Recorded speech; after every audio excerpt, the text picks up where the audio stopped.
Alrighty then, greetings everyone. I hope you're all having a wonderful Friday. Welcome to another Brony Debates Live.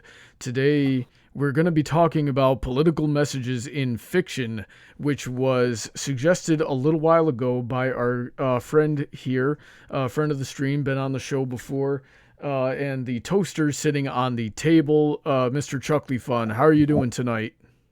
Hey there, I was really looking forward to this.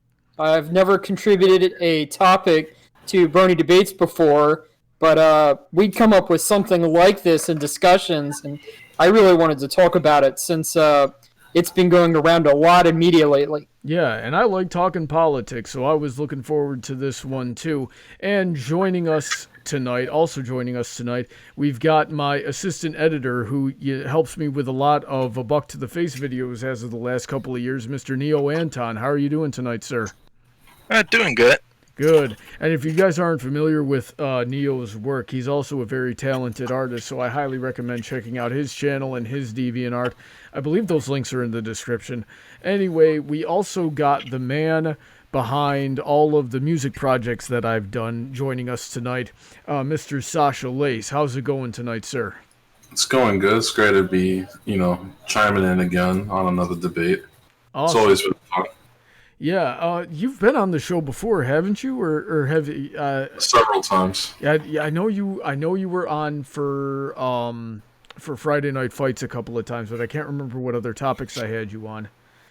You've had me in previous discussions that fiction versus reality. Oh yes, that was one, and several others that were like from months and months ago. But it's always nice to come in, Yeah. enjoy the discussion. Yeah, and your opinion's pretty valuable on a lot of things. So, before we get into the meat and potatoes of this, I got to give a big shout out to all of my generous supporters on Patreon, one of which is going to be moderating the stream tonight. So if you have any comments or questions, feel free to leave them in the chat. And if they're interesting, we will get to them in the last 15 minutes of the stream. Anyway, Mr. DJ Skywalker, how are you doing tonight? Hey, I'm going to be watching the chat.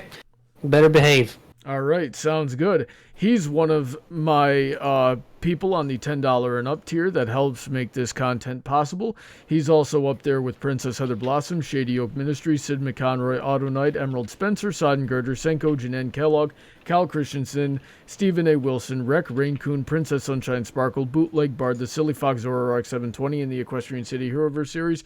Make sure you check out all of their links in the description and thank them for their support, especially on, DJ tonight for supporting the stream so we can focus on giving you an invigorating conversation. If you would like to be on this show, I'd love to have you. We just got to get you on the Patreon for as little as $1 a month. Now then, Bryan, ChucklyFun, this is your suggestion, so why don't you start us off? What do you think about political messages in fiction? What made you want to talk about this topic? We'll start there. So, I mentioned that this has been a hot debate all over the internet with the release of some late movies like Captain Marvel, the Ghostbusters movie that was all women. We had the Star Wars sequel trilogy. We had the Terminator movie that came out. Basically, we had a lot of movies that were trying to push a message, and they got a heated response that a lot of people didn't like it, and that a lot of that response was saying, don't put politics into our movies. And I saw that, and I thought, okay, in some sense I agree with you, but in another sense, I think that take is a little too strong, and that we're missing out on a lot of other good movies that have had political messages that we probably want to keep. Okay. So I want to get into this debate. Okay, how do we do this correctly? How do we look at what's bad and what's good and have a real literary critique about how to talk about this? Indeed, and there's a lot of questions to be asked here, such as how inevitable or avoidable is it? How much does it happen? how often do we actually have political messages in fiction? Should we have political messages in fiction? And I think in order to answer the other two questions of whether or not when it's been done properly and when it's been done poorly, we need to set up some examples of both scenarios. So, Bryan, why don't you give us an example of when you think it's been done properly, and then we'll go down the line and see if anybody else can give us some good examples of when we've had a good example of politics in fiction. I'm repeating myself at this point. Go ahead, Bryan. So, it's a little old right now, but that'll help everybody to be able to look back and remember it some. We've all probably seen it on reruns. If anybody has ever heard of the show MASH, it was about like the Korean War, but told with actually in the Vietnam War.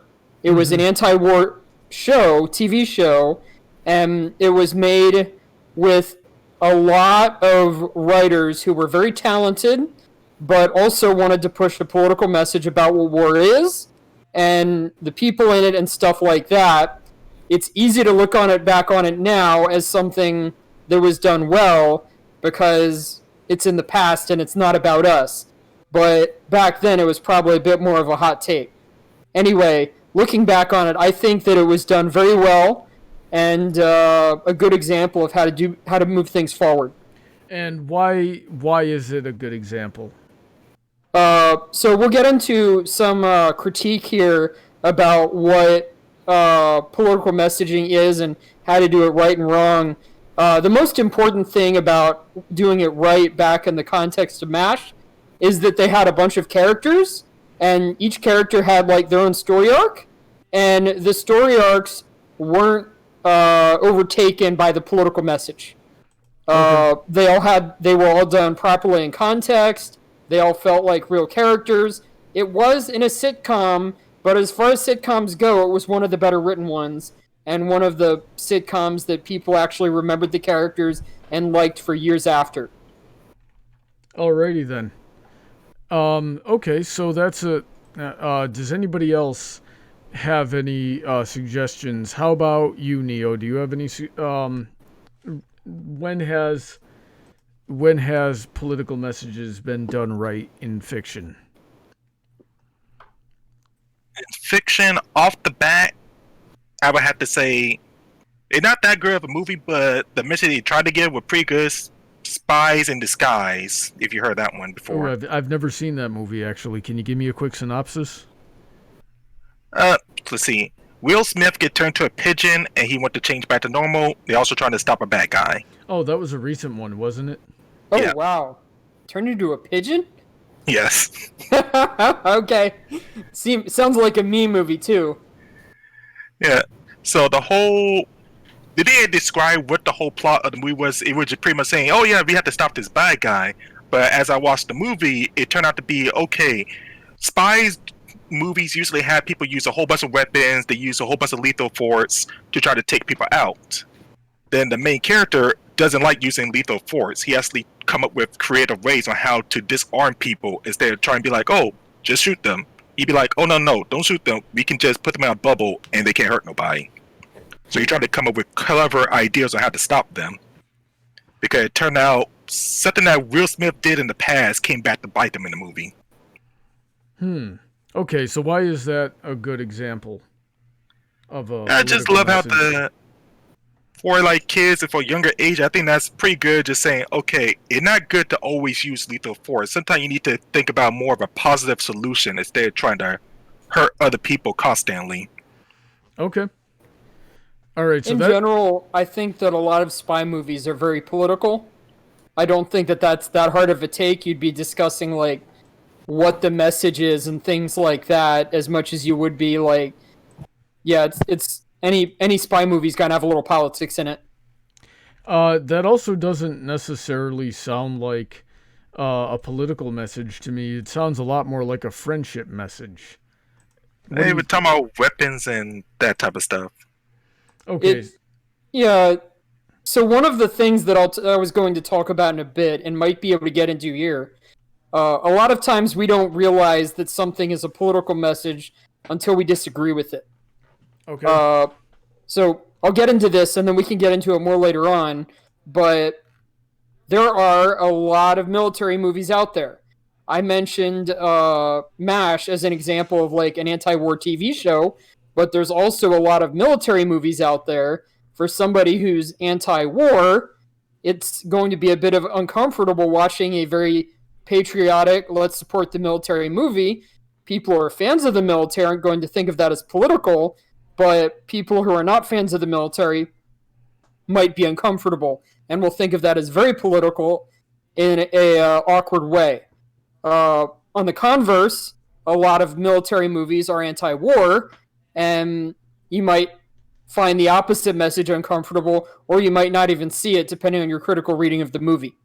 So a broader definition of my idea of the topic politics in movies is that anytime a movie is trying to preach something at you to change your mind, so in the past we've had like as bad examples that will make this easier, like we've had a lot of Ayn Rand novels and movies, which were essentially just ways for her to put her philosophy into fiction, but it was very thinly veiled. We've had a lot of bad Christian movies that did similar things with Christian messages and were also very thinly veiled. And basically, I'd say, for the purposes of this debate, all of those were political messages, even if they weren't literal, like, political stances that you could tie to a bill or something like that. Does that make sense? Yeah. Yes. That does make sense. We'll touch on that a little bit more in a minute. How about you, Sasha? Do you have any examples of political messages done right in fiction? Done right in fiction? Ooh, that's really not a common thing I see done. Now, in the last 6 years, a lot of political messaging is stanced very neutrally or hidden under the "it's not a political message" when it is. But if I had to give an example of one done right, off the top of my head, I probably would pick. Excuse me. You're good. You're good. I would pick Jaeger Interactive's. Oh no! Why can I not remember the name of this game? It was a very, very well done third-person shooter that took place in Dubai, in which you basically were allegedly trying to save a colonel who had gone rogue, and you make a lot of questionable decisions. And the game does not hold your hand at all. It doesn't even tell you if what you're doing is right or wrong. And many times, if you were to say make a decision to kill civilians, the game just continues, without skipping a beat. It was called Spec Ops: The Line. This game at many times would even kind of question your morality.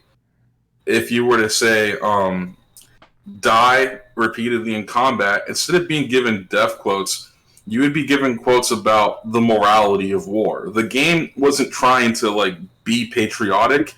It was trying to actually be the opposite and portray war in a more visceral and very realistic way, where the decisions you make, they don't matter because you might think you're doing good, but you didn't.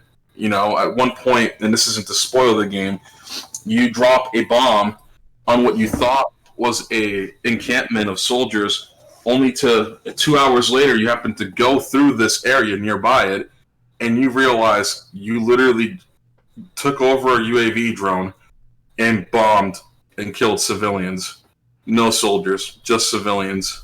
Okay, so what makes that what makes that doing political messaging correct? Because they don't tell you that what you did was right or wrong. You're just doing your mission. And that's, in a way, that's political. It portrays how the army operates, where you're told to do things and you just do them. and only later do you have to sit down and make peace with the fact you might not have done the right thing.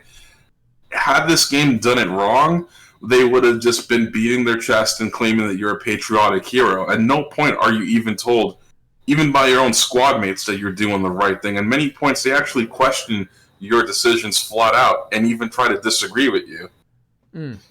Now, I would say that for examples of well-done political messaging in fiction, I did see in the chat that Star Trek has, especially, I'm going to try to remember, The Next Generation, had a lot of...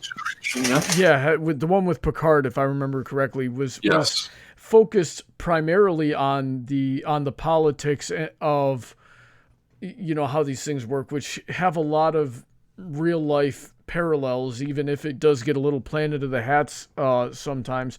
But from what I have seen of that show, I would say they do it right, because they never, maybe I shouldn't say never, but they don't really just outright tell you that your opposing viewpoint is wrong. They show you that there is a better way. Like there might even be a practical reason that you think the way you do, or handle a situation in a certain way, but okay, what if we tried it this way? And then through the story itself, shows the consequences of doing it one way versus doing it another way.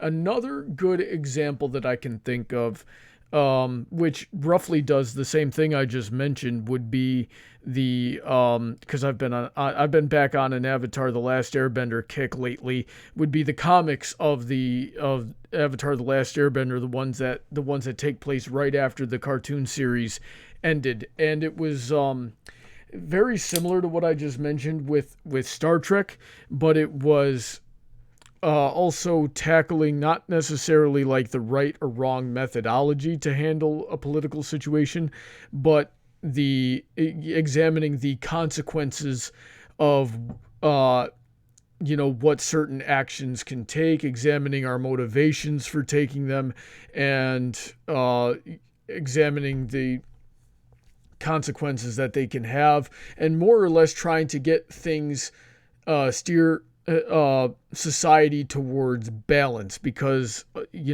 any one of these policies, I should say, could have positive or negative effects on the people. So those are my examples of how to do it right. So before I move on here, does anybody have any disagreements? Did any of us give an example that one of us doesn't think actually applies? Yes, no? I can bring in a little more commentary on some of the ones that have been mentioned. Okay, yeah. Give it to me. I'm not going to disagree hard with either of these, but I think both of them deserve a little bit more discussion. I never played Spec Ops: The Line, but it sounds like there's more discussion to be had there that the game isn't doing, but in the context of military shooters, it's doing a pretty good job.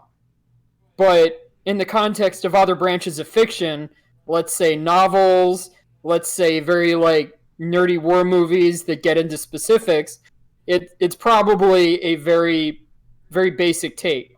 And that's not a problem. One part of this is you've got to consider your audience. So just like with Spec Ops: The Line, you also have to consider your audience with Star Trek. There are going to be people out there who are going to be able to bring up situations and points where they thought that Star Trek handled something very, very poorly and basically ignored entire viewpoints and shut them out of the show. Very easy for me to say as a libertarian, and my response isn't to say that Star Trek or Spec Ops: The Line are bad, just that they were made for a particular audience, and sometimes you can't stretch your audience too far beyond the existing genre. Right. Well, that just plays back into what you were talking about earlier with we only notice the political messages when we disagree with them. Exactly. Right. So I don't care. Me personally, I don't care if I disagree with something or not. I think if I disagree with a message in a story, then there's a debate to be had there, which as an artist, if I made something like that and people are debating on whether or not that's actually the right thing for the character to do, or if it's believable, or if it's for whatever reason, then I've done my job as an artist and I take pride in that. But that does that mean it's a bad implementation of the message? Is it intrusive to the story in a way that breaks the immersion for you, or just because you disagree with it, does that make it bad? So I think that's an important question we should all ask ourselves when we're examining this topic. Can I answer that? Of course. All right. So the actual disagreement that I was bringing up was that they were explicitly not representing my viewpoint, not that they were disagreeing with it. Okay. And this is a common issue in politics on, let's say, news stations, where we complain, oh, this happens all the time and you never show it, but this other story you show all the time. It's tied into narratives and it's tied into how we represent the news. And you have this big issue. Okay, if you look at individual stories, you might see a particular slant, but there's other complete issues which get slanted just by not covering them. Okay. And the same thing can happen in movies, individual movies, overall. Like, you never have like a movie about this particular issue. It just always gets ignored. The movie studios won't make it or something. All right. And there is a political angle towards not representing an angle, somebody's view in a movie or in a fiction series. Mm-hmm. And what I was getting at is I don't care if they try to denounce an issue that I am in favor of. I care about the portrayal and whether or not it's been shown through the story, because then that's where the discussion is. But if you're like, gosh, I don't actually have an example of this off the top of my head. But if you just take an issue and say, no, you're wrong, and then they just browbeat the opposition in the story with this very overt, heavy-handed political message, then I think that's the wrong way to do it. And whether or not I would disagree with the politics of any of the examples that we gave here today, I think that's the wrong way to do it, which let's take that to transition into the second half of that question, which is obviously, when has it been done wrong and why? What do you think about that, Bryan? So when has politics been done wrong? Yes. Okay. I mentioned a couple earlier, right? To start off the show and to get people warmed up.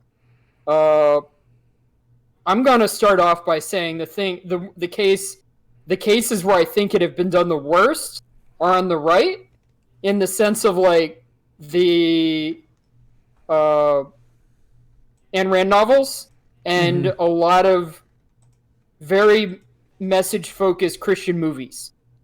Okay. They're mostly direct to DVD. If you're not a Christian, you've probably never seen them. We've probably had a couple of these movies released in theaters too, like God Is Not Dead and stuff like that. Mm-hmm. I think that those would be my examples of the worst cases that were probably done pretty badly. 2 quick follow-up questions for you here, Bryan. Is Bible Man a bad example? It is a terrible franchise. I've never watched it, so I can't comment on it. I have, and it is terrible. Even as a Christian, I can tell you it's just hard to watch. What about VeggieTales? VeggieTales is pretty good. VeggieTales is a great example of how to do this right, and is a great example to lean on, because the message is somewhat clear. Mm-hmm. Like with a lot of these other examples, we're not sure what the message is. We're not sure where to go with this. Like, oh, that was a political movie. I didn't even realize it. With VeggieTales, it's very clear. And also, at least with the early My Little Pony Friendship is Magic, that also had very clear messages, and it felt very natural for the show. I have issues with individual episodes later on. Set that up for Brony debates, but right. But is that a they're very political similar. message? Is that a political message or a friendship message? Well, my definition earlier, I was saying if your fiction is trying to push a particular message to get people to change, then you're getting into this realm of what I'm calling political messaging. And both VeggieTales and My Little Pony had a lesson at the end of the episode or tied into the episode, and they were like trying to get people to think differently and to behave differently, and that was a core part of the show. Okay, so Sasha, can you give us an example of when it's been done wrong and why?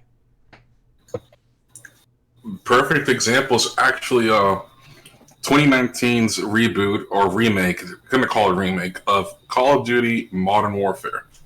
Okay, why?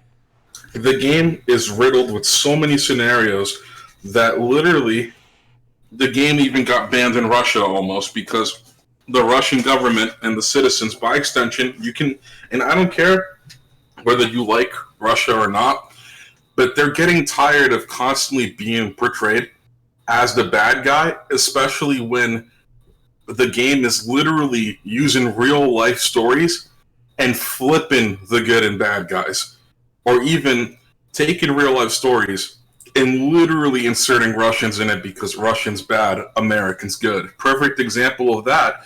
There's a mission in the game called The Highway to Hell, which is a reference to the real Highway of Hell, I believe in Pakistan, in which the real life story is that American soldiers ran through that highway via helicopter and cars, chasing down allegedly, terrorists. They lit the highway up and killed so many civilians, only to find out that it was just a ruse and there were no terrorists. And if there were any, they got away because there was nothing to identify in the carnage that they left behind.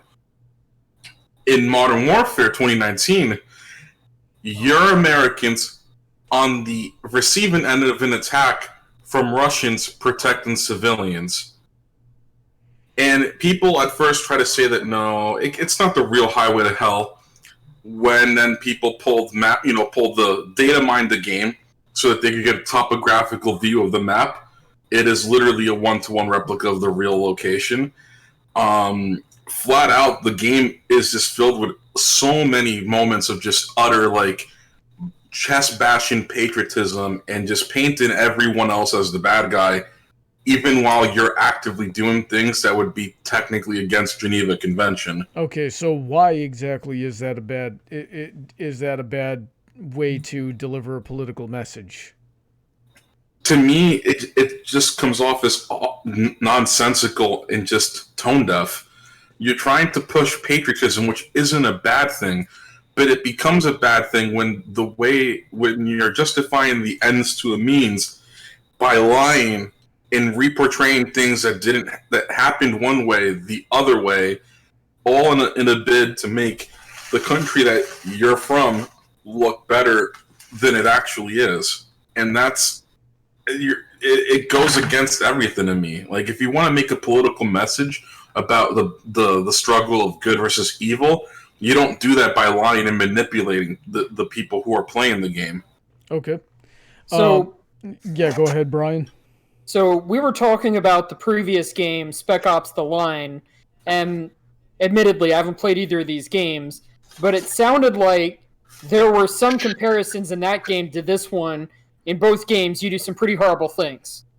And it seemed like the difference to me was that Spec Ops: The Line got a little bit more buy-in from the player. It had them do actions that they felt complicit in, maybe uncomfortable, but they engaged in them relatively voluntarily. And it seems like in this other game, you're essentially forced to do things, and things that you don't agree with, so they never got buy-in from the player. Wow. And because they never got buy-in from the player, everything was uncomfortable, and they felt like the game was against them. Well, it's kind of worse than that because the game is also trying to justify itself every step of the way, too. Characters will question that, hey, was this the right... No, shut up. This is the right thing to do. We're protecting our country at all literally, that is an actual line used to justify a moment of uncomfortableness. So they might have had, like, conflicting messages within the game. They might have had this kind of political messaging going in both directions against itself. It wasn't even really against itself. It's just saying that you're the good guy, making you do things that are awful with no choice to back out. And the times that they tell you, oh, you don't have to do this, that's a joke. You try not to do it, you still end up having to do it. And that someone has to justify why you did it, whether that's in-game or in a cutscene. They'll literally try to wash away the fact that they're literally killing civilians at times, literally committing genocidal acts of war, but it's okay because you're America. All right, before we move on to the next section here, I want to hear from Neo a bit more. Neo, do you have any examples for us when political messages have been done wrong and why? There's, what is it? I keep thinking about a new movie down on Netflix now because I keep popping in my head now. But I brought this up before the show. Is this the one about Extraction? Cuties. Cutie. Oh, no. We're not talking about it. I know. You know what? Do it. If you've seen if you've seen the movie, do it. Okay, so first off, I love female characters. I love female protagonists. But I have to say, usually the problem that I keep seeing constantly was, okay, they overpower, they perfect in every type of way. I was like, okay, this movie probably can be different. I didn't know too much about it. I heard some bad stuff about it, so I decided to watch it for myself to see how it was.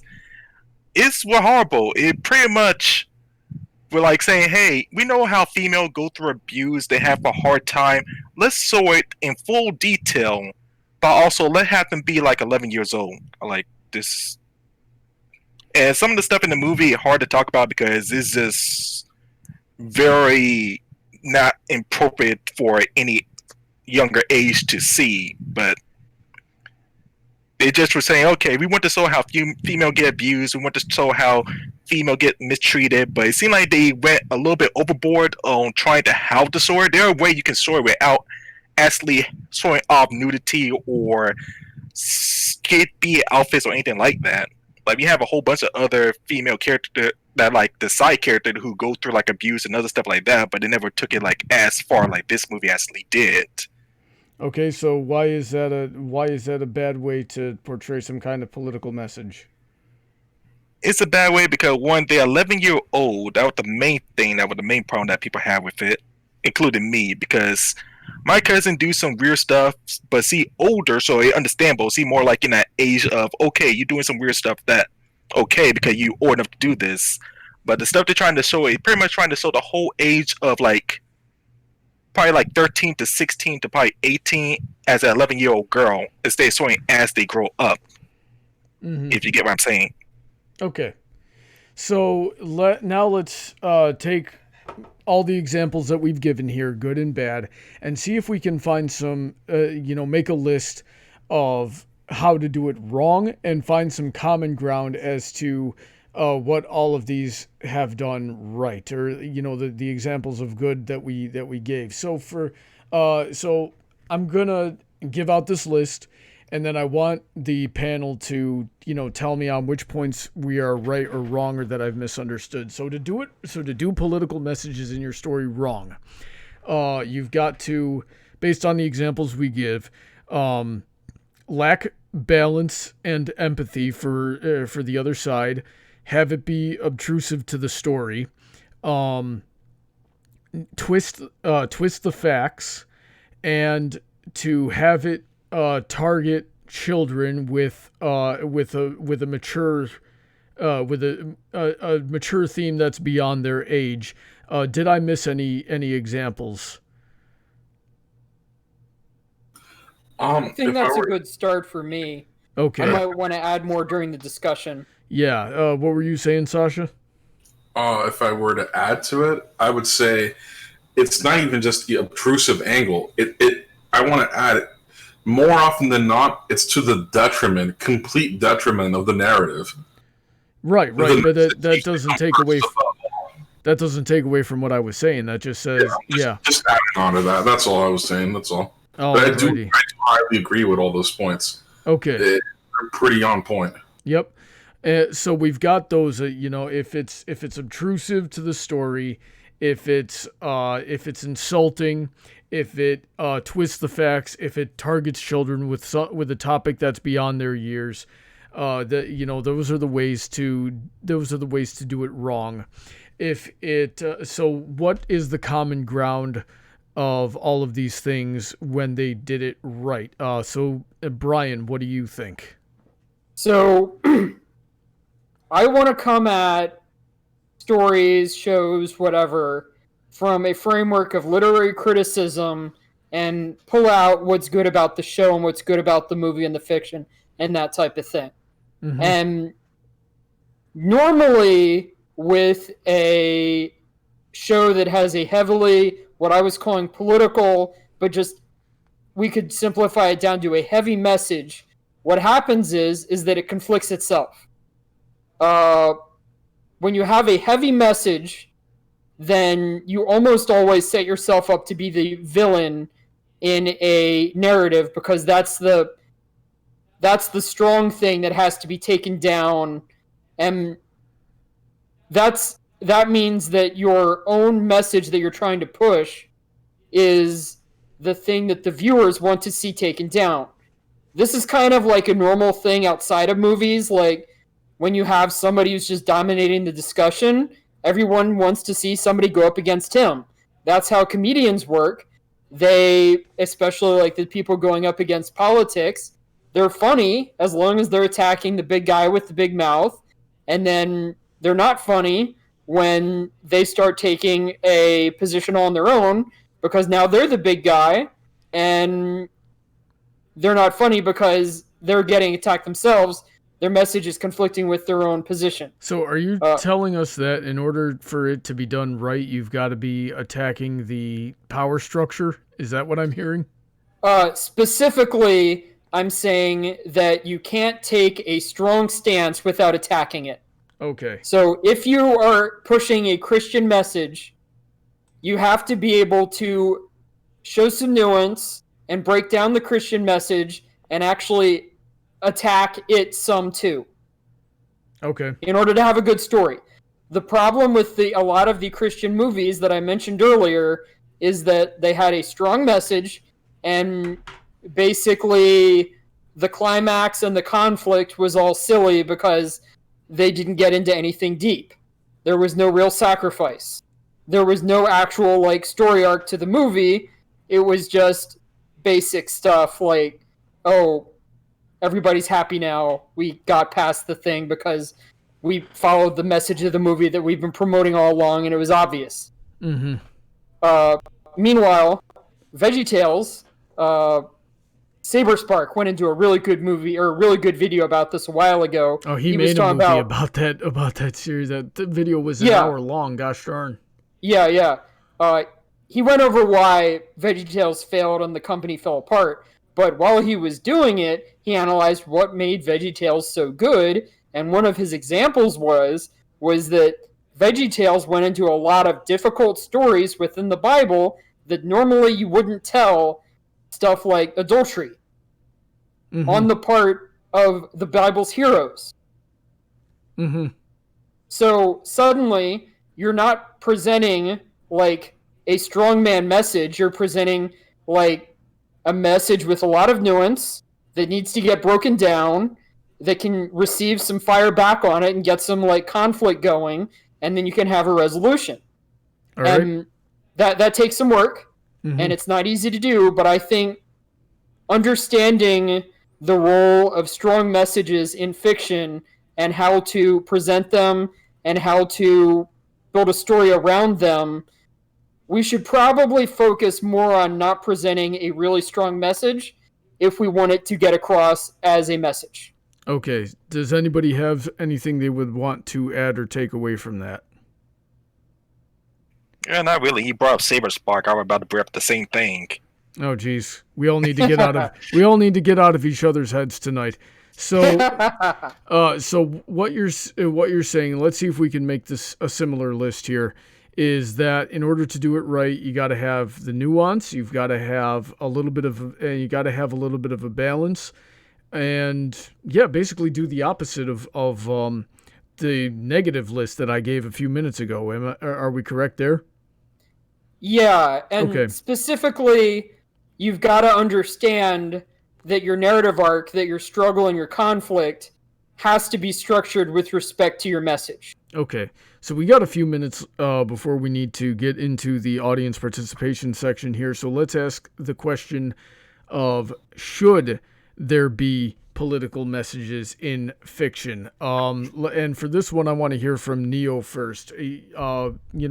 Someone comes up to you and says, hey, I'm going to give you all the money you need to make your show, but you can't have political messages in it. What do you say? Do you think it should be done that way, or should it not, or should there not be political messages in fiction?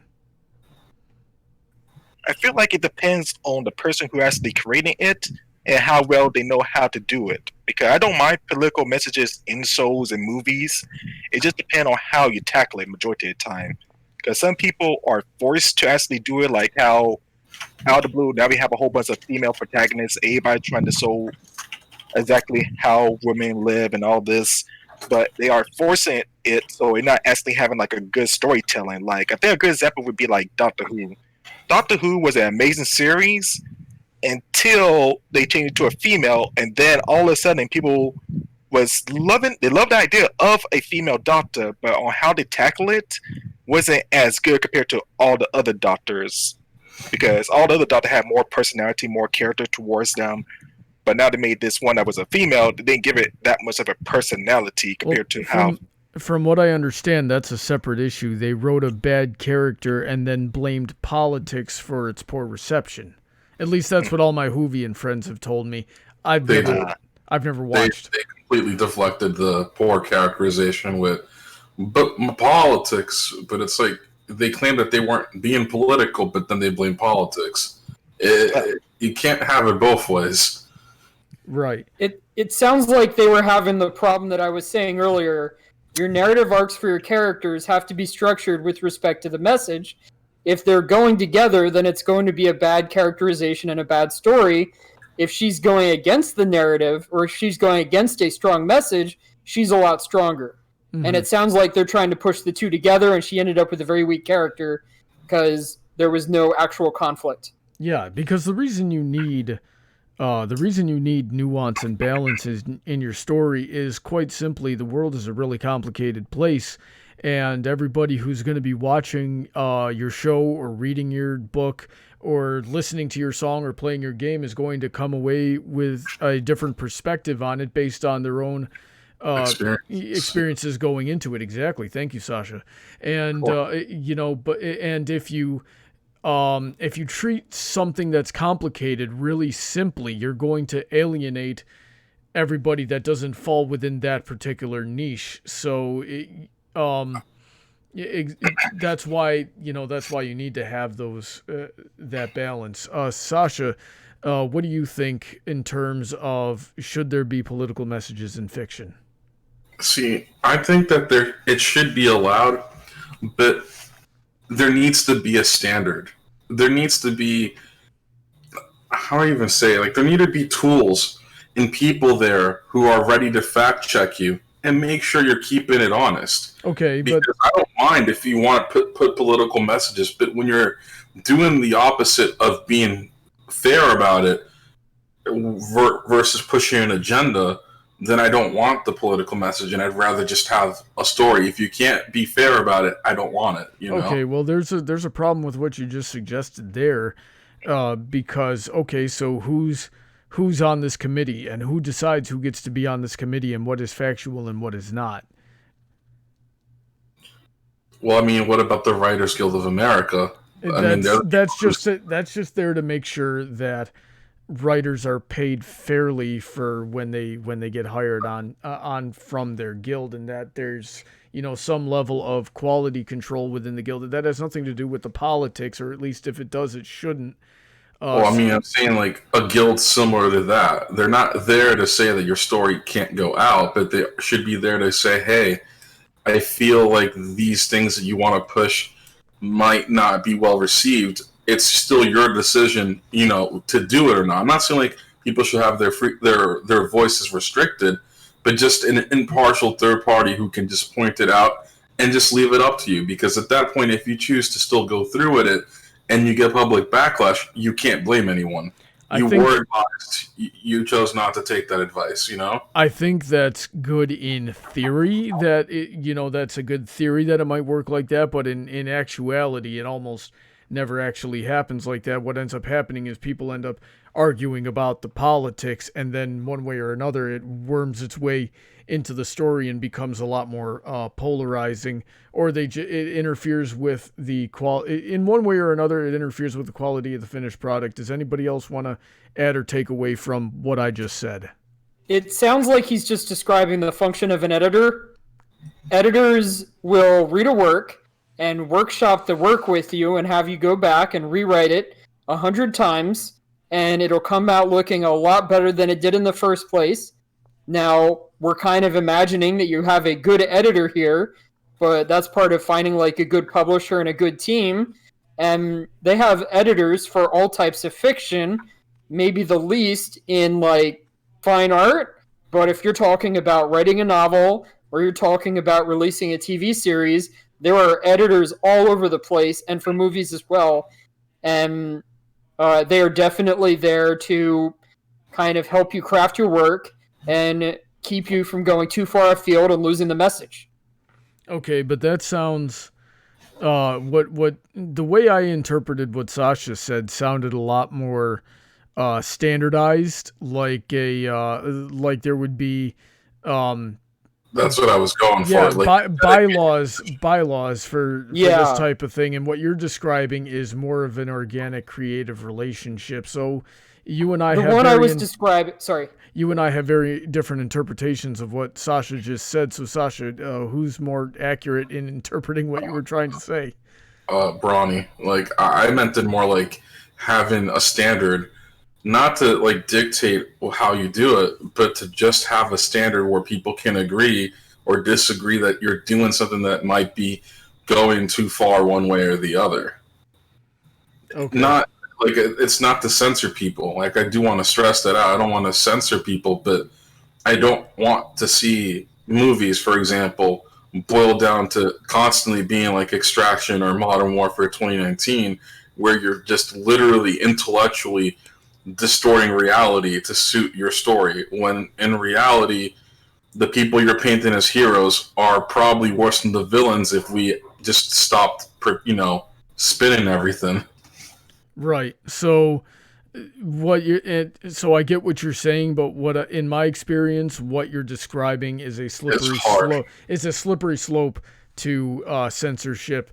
Okay, so let's see here, and let me give my 2 cents on the whole issue before we move on to the next topic. Here is whether or not you should include political messages in your fiction. Largely is determined by the audience that you're looking to get, and basically the style of story that you're telling. So let's take something that's aimed more. You're supposed to be rather aimed towards children, like Friendship is Magic. If Friendship is Magic started, preaching the, differences or the pros and cons. All right, I'm back online. I can hear you guys. Yep. Just making sure, because I heard everybody just drop out for a moment, including myself. Well, okay, I think we're back live. Sorry about that, guys. Bryan and I had a power surge at our house. Sorry, 1 second here. And the internet shut off momentarily. Thanks for bearing with us. What was I saying? So, I was making an analogy of Friendship is Magic. So if Friendship is Magic had started, preaching the pros and cons of socialism versus capitalism or democracy and things like that, it would feel very out of place. And I would say, no, you shouldn't be doing that. If regular show, which was geared more towards teenagers, adults, things like that, started preaching about any kind of social issue you could imagine, then I would say get that out of here. But it's not outside of the realm for a franchise like Avatar or Star Trek to talk about political things, and they have a tendency to do it at the very least halfway decently most of the time. So that's and I think that it is actually very good to have political messages in your fiction when it's applicable, because that opens up the conversation. And I really believe that part of the reason we have so much political strife right now is because we have gone for several generations of saying, never talk about religion or politics. Well, now as a culture, we've forgotten how to do that. So now everything just makes us angry when it disagrees with us. Does anybody want to add or take away from what I just said? So first of all, I want to recognize that My Little Pony actually did come out very forwardly address communism, right? We're talking about Starlight Glimmer? That was the common theory, but I was not of the... No, I don't believe Starlight Glimmer was a communist. She was a cultist. That was a lot... that had I got a lot more religious undertones from that, or or fanatical in general of trying to disrupt basically the fabric of reality. It's in the beginning of season 5 metaphorically, and at the end of season 5 literally. So I'm not going to disagree with you there. I just think it still applies. Wouldn't it be easier to say that the country of Equestria is kind of just the Communist Party? Not literally, but I mean, there's no opposing party. No. Here's the thing: is that show was meant to be simplified because it was meant to focus on friendship lessons. Yeah. So everything else outside of that, the micro and macro economics, what exactly type of political system they have, none of that freaking matters. Or even the level of technology they're at, none of it matters. And because it's not the point of the show anyway. So I think that's a moot point. Anyway, so that's what I think about all that. I think that it is very important to have political messages, but make sure you temper it to the audience that you're trying to reach. My reaction there was that temper it to the audience you want to reach, but also it needs to be nuanced. Like, if you're dealing with any of these systems, you actually want to have the characters get in and interact with characters that are a part of it. Mm-hmm. Not every character there is going to be evil. Not every character there is going to be good. Characters all over the spectrum, including your main characters, are going to have flaws, and that's what made My Little Pony so very good, was that all of the main characters were usually the focus of change in an episode. We weren't looking at the characters around them to change. We were looking at the main characters to change and learn a lesson. So that meant that they could take on a lot of complicated issues because the focus wasn't on changing the system around them. It was changing themselves. Yep. I have no disagreements there, and unless somebody else has something they'd like to add, I think now might be a good time to get into the audience participation. What do you guys think? Yeah, I'm good with that. All right, so in case this is your first time tuning in, our moderator, Mr. DJ Skywalker here, has been reading the chat and taking down any interesting comments or questions that you guys have had for us, and now we're going to take this time to answer those. But before he does, I want to address our friend Pony Cordero in the chat, who says, Equestria Girls isn't woke enough. We need a POC female Flash Sentry, and we need it now. To which I say, are they not all technically people of color? Yeah, there's technically no one race. They are by all intents and purposes one unified race defined by every color of the rainbow. Cordero is a good friend of ours, and he is a massive troll, and we don't take anything he says with any amount of seriousness. DJ, what do you got for us? All right, can you hear me? Yes. Yeah. Yes. So give us some. All right, so first one is a comment we have from Invisibrony. Okay. Who says, I say we build an animated wall and make Looney Turtles pay for it. Looney Tunes. Yeah, I saw that one too. We can make Looney Turtles pay for it too. We will build the wall out of turtle shells, or we'll build the wall and we'll paint turtle shells on it. I'm not sure. So you know what? We build the wall with turtle shells and make Bowser pay for it. Hey, that sounds like a good wall. It'll be covered in spikes. Or would that just make it easier to climb over? Well, I mean, if you slip. Yeah.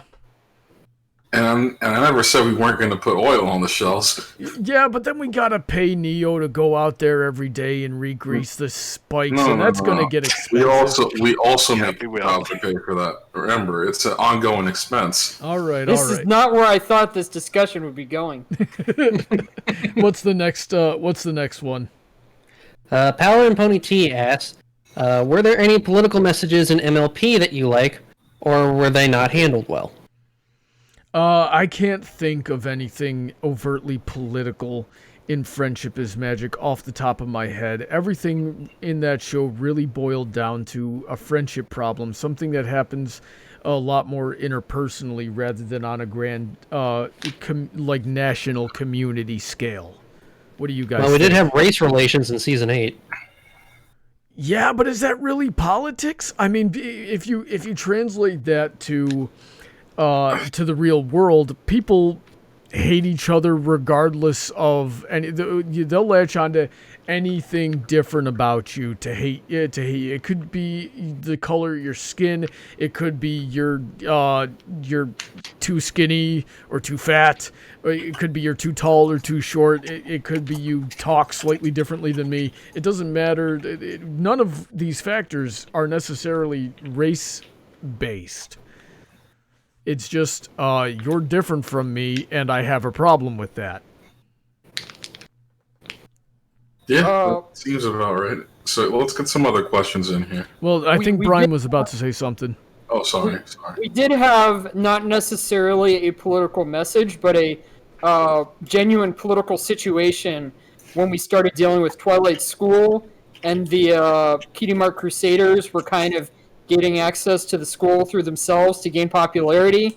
All of that is downright politics that you'd call politics in any other situation, like in business or something, where you have to suck up to so-and-so in order to get promoted, where you have to elect the student body president based on essentially who's the most popular.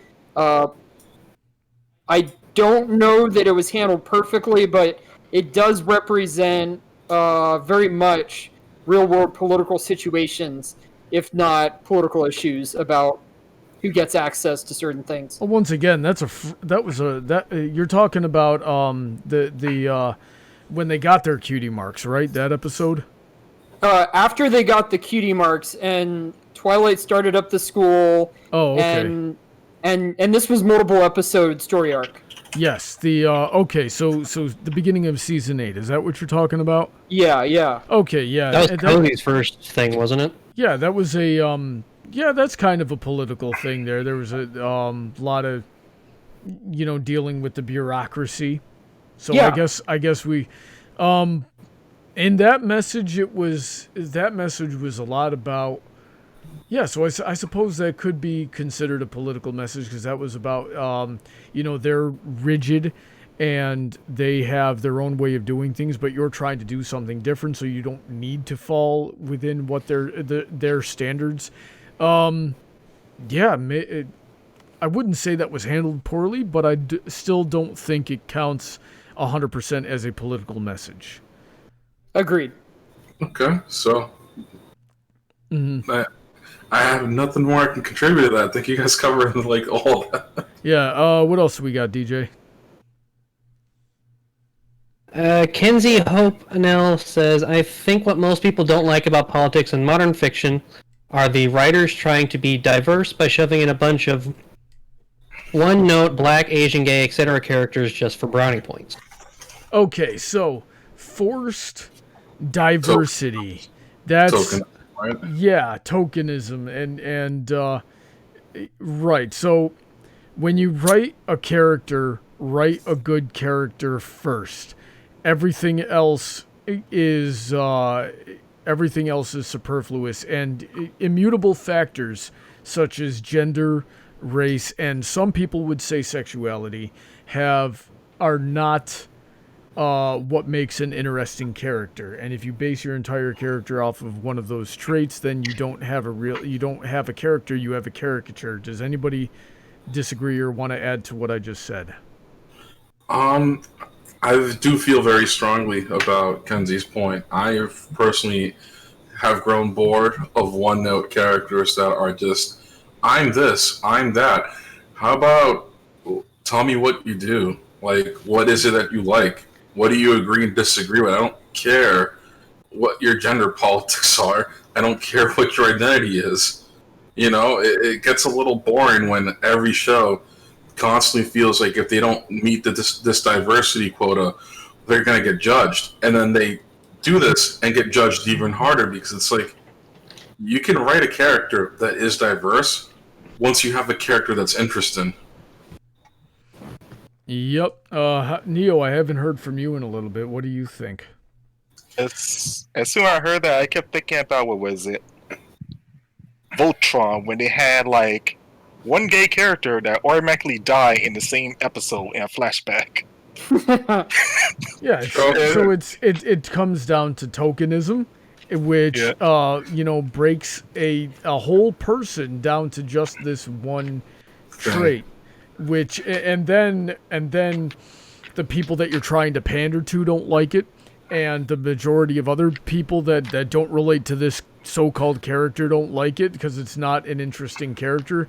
And then your ratings tank, and then you blame it on the politics. And then in the future, when you're trying to actually make a show with organic diversity, and you're trying to get investors for it, the investors say, "Well, shoot, you tried to be woke in the last 2 shows you made, and they tanked. So now you can't have it, and now you've actually hurt your cause." Did I say anything wrong there?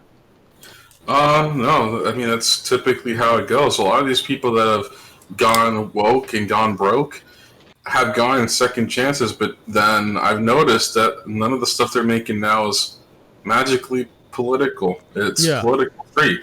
And that's because more than likely, when they went to pitch, the bargaining arm went, yeah, we can sign you on for basically a string shoot budget, but why? Well, you pushed your politics, it didn't work, you actually cost us money that you still basically owe that we can't make off of you, so we can give you no budget, or we give you a budget and you'll never talk anything political until we think that you can handle it. And I see Pony Cordero, he says, screenwriters aren't allowing these token characters to have flaws or struggles because of any weaknesses. Even when they overcome, it's seen as negative and therefore insulting to the token group, and that's a two-way street. It's only insulting if you let it be, though. Well, not just that, though, because if you're writing the character like that, then let's say you write it because you don't think you want to portray this token group in a positive light, so you don't want them to have any struggles. Okay, so you lose interesting character points. And then when you do write a good character, then woke Twitter and woke Tumblr comes after you for portraying them in a negative light because they don't understand how characterization actually works. So, and that goes back to another comment that I saw earlier in the stream, where it's like they're trying to pander to the woke audience, the Twitter and the Tumblr-arenas watching their show, which you can't do because they're loud and they're vocal and there's, hundreds or 1,000 of them. So it seems like a lot when they start tweeting at you, telling you about how you're a terrible person for writing this character in this manner.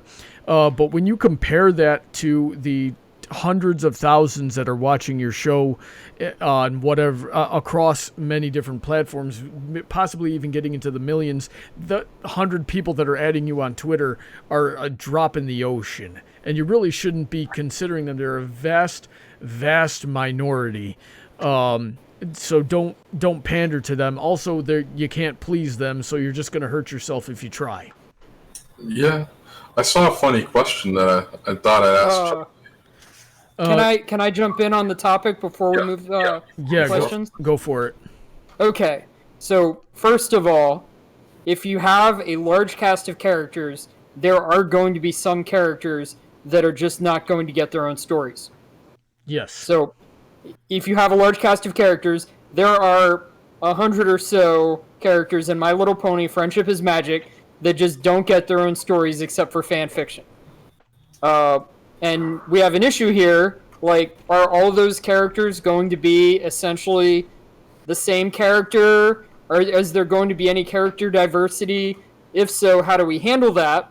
And what you get to is, you need to handle some diversity through your world building, and that requires a very conscious effort. Some things that have done this properly, that have done this well, you've got Street Fighter, which was literally a tournament of people from different countries around the world coming together to show off their martial arts. So they have some sort of literal diversity worked into the mythology of the game. Yeah. And it made sense, and it did all the work, and you could have a very diverse cast of characters without having to do any extra effort because it was worked into the framework of the story. The real problem with diverse characters is when it goes against the framework of the story. You have characters that are like, okay, we're all Vikings. I think this criticism was in the context of one of the Thor movies where, like it or hate it, they made one of the Vikings black. And he was a good character, and it worked out well, but it definitely got a lot of criticism because they didn't do any of the work to make that make sense. A lot of people still liked it because he actually played the role well, but you have to do the work. And we've had a lot of other shows where they just put in too much diversity without doing the work to make the argument to the audience. Yeah. So before we get on to the next question I think that's a question in itself. If you make we all know about the Netflix adaptation meme where they just turn everybody gay and black, regardless of whether they were or not in the source material. Is that in itself a political message in your fiction? Yes or no, gentlemen? Yes. Yeah. Doesn't argue whether it's good or not yet, but it is definitely a political message in the sense I was saying earlier about representation. And Neo, I didn't hear you. What did you think? Yeah. I wanted to bring up one more thing because seeing that we on this topic still, I thought thinking about Marvel because you know how they had Peter Parker as Spider-Man, then they had Miles Morales as the next Spider-Man that people love. Yeah. But I forgot that after him, they kept trying to make more diverse superheroes to the point that they came out with the New Warriors that were supposed to be the most diverse group of them all that got backlash just because of their names and just the whole comic just crash and burn. Just because they try to be so. You don't like Safe Space and Snowflake, you freaking. Are those the characters that we're talking about here? Yeah, definitely. There was a New Warriors movie, wasn't there? I don't know, but I'm stuck on the fact that Neo doesn't like Safe Space and Snowflake. You freaking racist! What's wrong with you? Nothing wrong with me. I don't mind diversity, but at the same time, yeah, those are weird names. Honestly, I just think that the biggest problem is that, when it comes time to do diversity, I just don't think that they put much more thought into it than, well, if I do this percentage, I can boost ratings by this much. They're not looking at it as a human problem. They look at it as a statistical problem. Mm-hmm. And that's how you can see that when someone's actually trying to be thoughtful and when someone is just saying, but you can't get mad at me. See, I too, fellow humans, know what diversity is. Yep. All right. What else? What else do we got for questions here? The only one small thing I want to bring in was also Aliens, the movie. Oof. I know a lot. I think the first Alien movie, the one that people love the majority of Ridley, there was a fun story that I saw reading about it that turned out that Ridley was mostly a male character until like the final version where he just decided to change to female. So more about developing the character, not about the race or anything about that. It's mainly about making a good character first. Make sure you have a deaf character before you actually try to just focus on trying to have the whole gender role onto the thing. Yep. What else do we got for questions? Doughboy123 says, "I'm late, but what would you say? Would you say Animal Farm is a good example?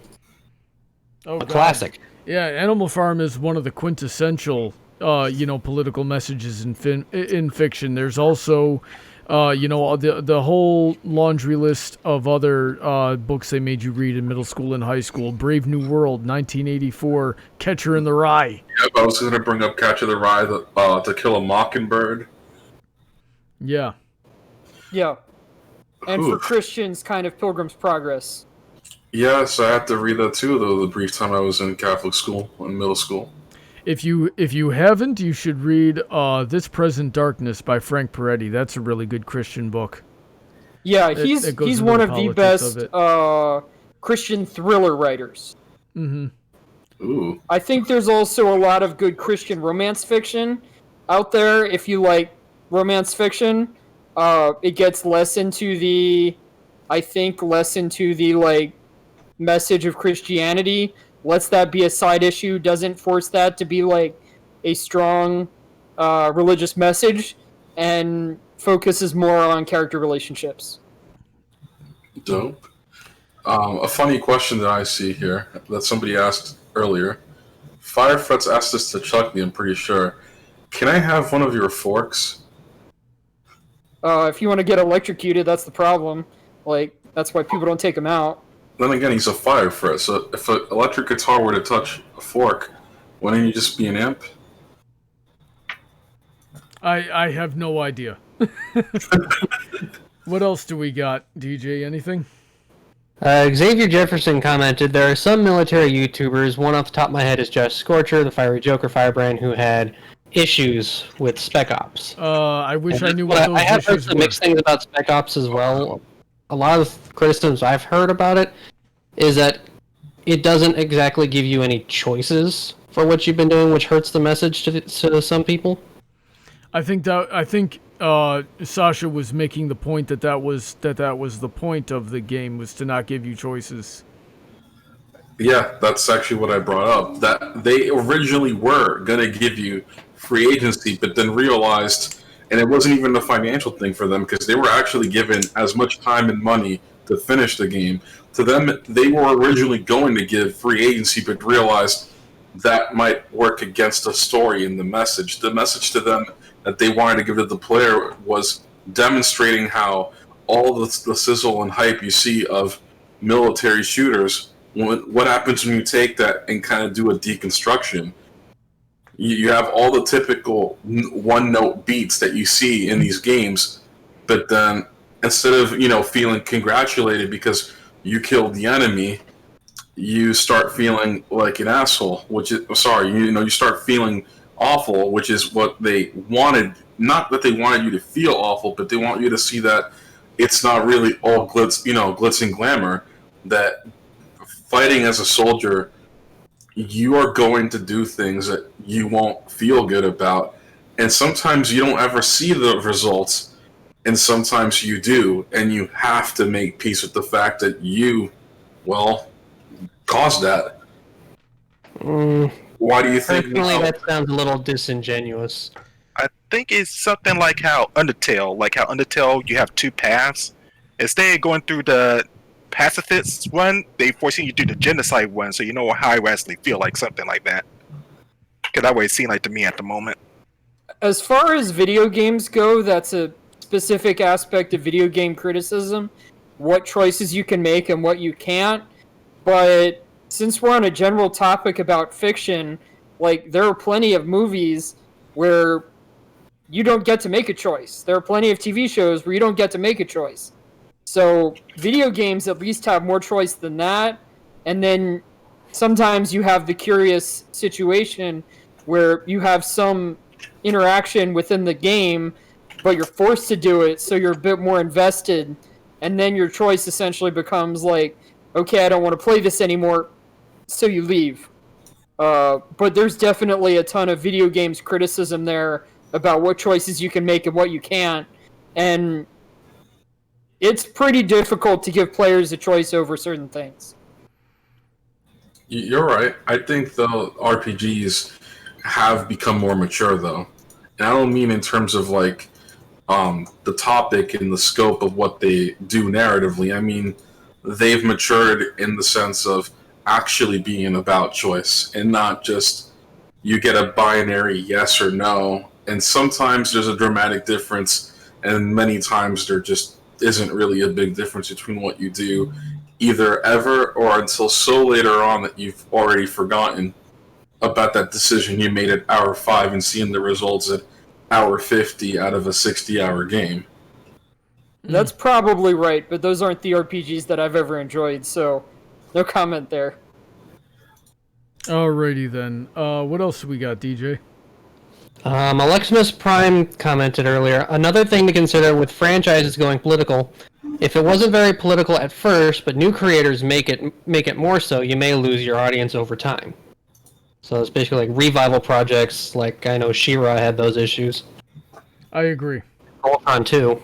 Yeah, sounds about right. Yeah, no Since you arguments brought there. up She-Ra, I want to bring up that I think that was a series that handled some very political topics in terms of representation very well. As somebody who should have disagreed with them, I enjoyed it very much.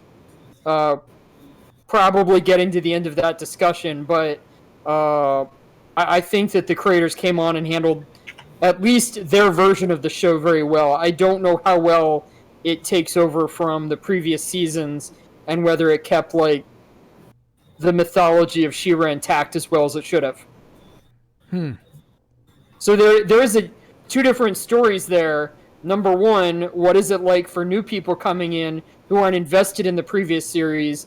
And number two, like, how do old fans of the series feel now that they have to adjust to a very different series with the same name?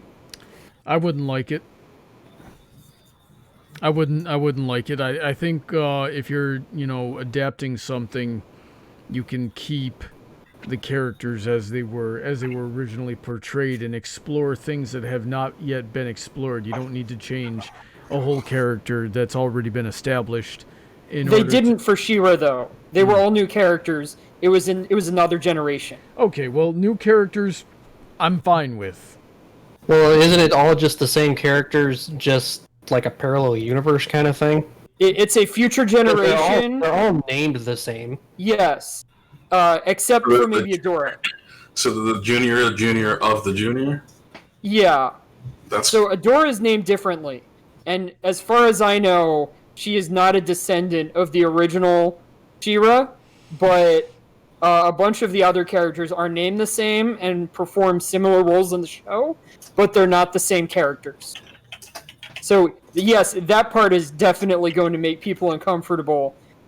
Naming this character the same name, even if they're technically not the same person, is going to make people uncomfortable and is going to get into some of the things that Brony was talking about. Yeah, that's not really a smart decision. Because it doesn't sound like it has anything to do with the original, then. I think that the characters that were named the same held up pretty well. I think the primary aspects that were changed. Well, there were Bo's dad's and She-Ra's relationship with Catra. Invisibonus primary- says in the chat that that's not the case. Okay, that's What fair. you're saying isn't the case. It's a complete reboot. It is in the same canon as the previous one. That happened in the show. It is not a complete reboot. Well, we've Okay. clearly got two Off different topic. sets. We've clearly got two different sets of information on that. So and I have no way to confirm or deny either of it. So we're gonna leave it there. What else do you got, DJ? Anything? I think I have one last one here. Okay. Yep, from Pony Cardero earlier. Political messages work when they occur organically and the story stands on its own without it. I agree. Yeah. I agree, but also you have to tell a My Little Pony story with a message, and you have to go into it like with that message in mind, or at least have it come out of the story. Like, you can't go into a My Little Pony story or a fan fiction or something and hope that a message comes out of it, or else you're going to end up with the same messages every single time almost. All right. I have nothing to say to that. So if that's all there was, then That's all she said. then let's wrap this sucker up. So hey guys, thanks for coming out to the stream tonight. I know it was very last minute with my setup. DJ, thanks for moderating for us tonight. You're welcome. Yep. Sasha, Neo, Bryan, thanks for coming on such short notice. Did you have fun? Yeah. Of course. It's I had a all- lot of fun. Good. This was everything I wanted out of this debate. Nice. And Thank you for holding it. Did we all learn something tonight? Yes. Definitely. Quite a bit. Yeah. A lot of considerations of how to take storytelling and keeping it organic. Nice. And how about you, Neo? Did you learn anything? Yeah.